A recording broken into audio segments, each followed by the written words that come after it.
All right, I have moved up to 220, and I am figuring out ways to eliminate just a portion of the hand sanding. Like the back of this, I have drum sanders, and what I do is I cut the sandpaper thin like this, wrap it around my drum sander, and then do the spine, and that eliminates a lot of the hand sanding.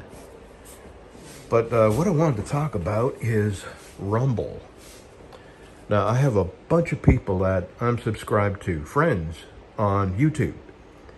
And I just wanted to encourage you to start a Rumble channel. Rumble is growing really fast now. And I think the reason is people have just had their fill of entities like Twitter and Facebook and YouTube controlling the words that come out of your mouth, and the very careful dance you have to do around subjects that they don't want you to talk about, and people have just had their fill of it.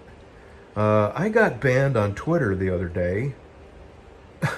I haven't had a Twitter account for long, and I don't really do much on Twitter, but I come across this lady. It was a white lady who said, black people don't have any racial slurs for white people. And I said, well, apparently you haven't been called a white devil or a cracker or a honky.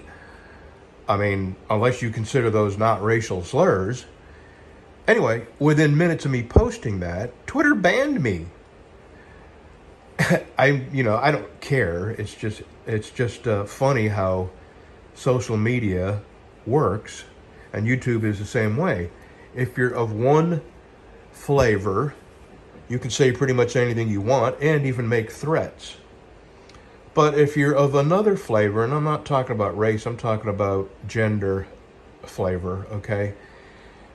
Basically, if you're part of the woke crowd, you have free reign to say what you want to people, including making threats and all that. But if you have an opposing opinion, they punish you. They ban you, like Twitter did. So anyway, here's the thing. Rumble, you set your Rumble up account, and you really don't have to do anything with it. You just nail your name down. That's the thing. And the point I'm trying to make is, if you go there now, chances are you can keep your YouTube name, and it's really easy. It's a simple process to start an account over there, and you don't have to do anything after that. After you set up your account properly, Rumble will automatically upload your videos from YouTube. All of them. And you just go to YouTube, upload your normal video, and within, an hour or two, that video is up on Rumble. So it's sort of a backup to, number one, your name, and number two, your videos. I just wanted to make that suggestion. My friend down in San Antonio, John, Big Chief Leatherworks, suggested that I mention to another friend of ours that he started a Rumble channel. So I'm not just mentioning to him, I'm mentioning it to everyone. Rumble, I think, is the next thing behind YouTube, and Rumble is growing really fast. And they're adding features like going live and stuff like that. And the feature that they do have that makes it just too simple to have a Rumble channel is the fact that they upload your videos automatically to Rumble once you start your account up correctly. I mean, you have a choice of whether you want them to do that or not. And recently, I think it's been probably right at a year ago, they offered the opportunity where they would go to YouTube and download all your videos onto Rumble. And I did that, so every single one of my nearly 3,000 videos are on Rumble now. Now, I don't go to Rumble often and answer comments. Every once in a while I do, just to keep that account active. But I spend most of my time on YouTube answering comments and, and that. But that was what I wanted to start this video over. Just the fact that I'm, number one, working on knives. Number two, in the shop. And I'm going to get this up to probably 320 today. And then I'm going to go cut I started on a tree in Bev's yard, cutting it down. It's a Bradford pear tree, which are just brittle, horrible, awful trees. Especially when they get old and they start dying. Limbs just fall off. And heavy, my God, these trees are heavy. And anyway, I'm not able to do it all at once. I'm just cutting it a limb at a time is what I'm cutting it down. And today I'm going to cut a limb down. And tomorrow I'll cut the last limb down and get that tree out of there. So that's what my day-to-day is going to be like. Sanding on this and then cutting a tree. So I just wanted to, number one, suggest if you don't have a Rumble channel, even if you don't put up videos, just go ahead and start an account so you can comment on other videos. And I'm only saying that because at the rate Rumble is growing, that, you know, you may not have your name. You may have to start another name. Okay, that's it. Have a good day, y'all. Okay, these are the, this is the wood that I'm going to use for the handles.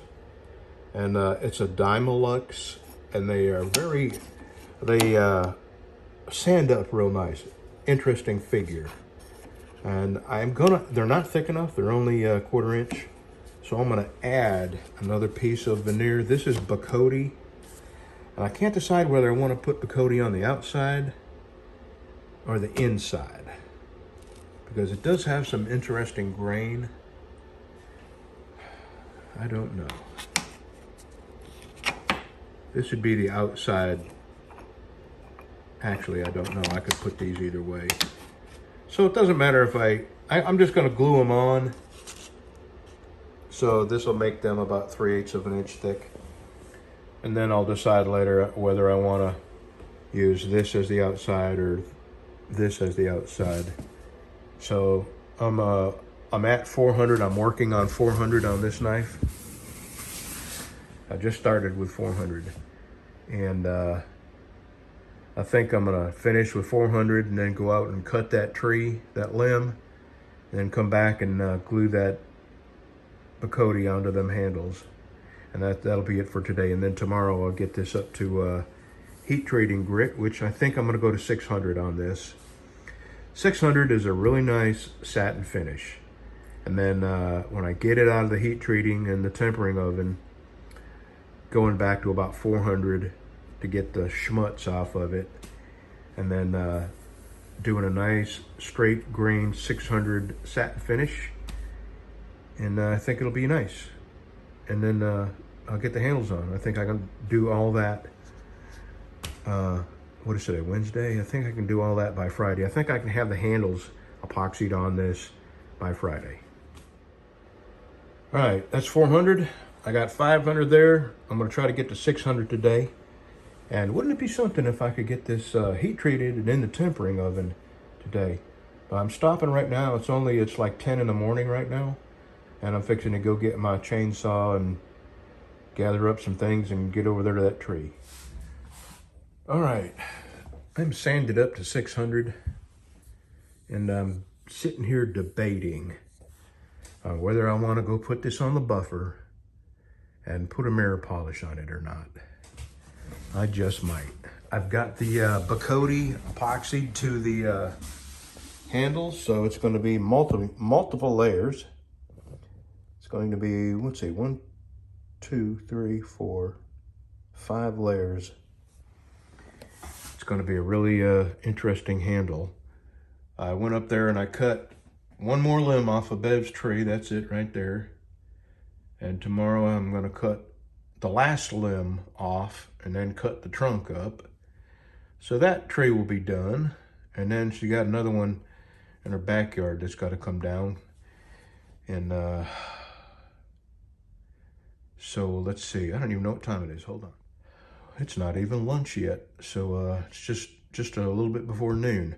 So I think I'm going to polish that knife, heat treat it, and then put it in the tempering oven. And tomorrow I'm gonna cut that limb down, cut it up, clean that tree up, and then I'll come out here and get the schmutz cleaned off of that knife and get the handles epoxied onto it. Okay, so this is gonna be a very productive day. See you tomorrow, y'all. I'm back.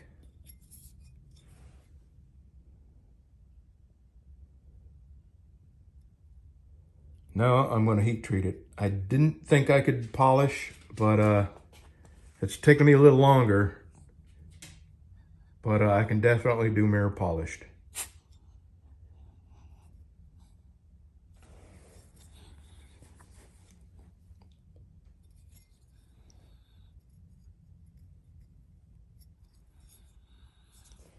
Okay. Let's go to get this in the forge and then the heat treating oven. And tomorrow we'll clean it up. That's the tree we're whittling on. Got one more big limb to kill you. Come down, yeah. I tell you, there's nothing like a Bradford pear to try and cut down. It got hung up on the tree, and while I was cutting on it, it flipped over and pinned me to the ground. You had just said don't whittle on it because I don't know which way it's going to go, and then I walked around over here, and the next thing I know, it was hitting me in the head, and you disappeared. Yep, buried me up underneath that limb. Anyway. I hate Bradford pears. Yeah, I'll be glad when that one's... The thing is, all the limbs have this gigantic bow in it, you know? And when they land, you just don't know where they're going to go. They are so freaking heavy. They're so full of water. Absolutely. They're the heaviest wood I've ever picked up. And heavier than oak. You don't never get them cut all the way. You get them about a third, and they crack and break. Yep. And you can't cut your wedge in the limb because it'll pinch your saw. I've never seen anything like these kind of trees. I will be glad to have it down. Gabby. Come here, Gabby. Gabby. Gabby. Gabby. Come on in, Gabby. Come on, Gabby. Gabby. Come on, Gabby. Come on, Gabby. Gabby, come on, running. Come on, running, Gabby. Where is it? Where's that one? Huh? Find the worm. Where's the worm? Oh, Sonny. I am going to take a video. I'll be sitting down out there. I didn't have my phone on yet.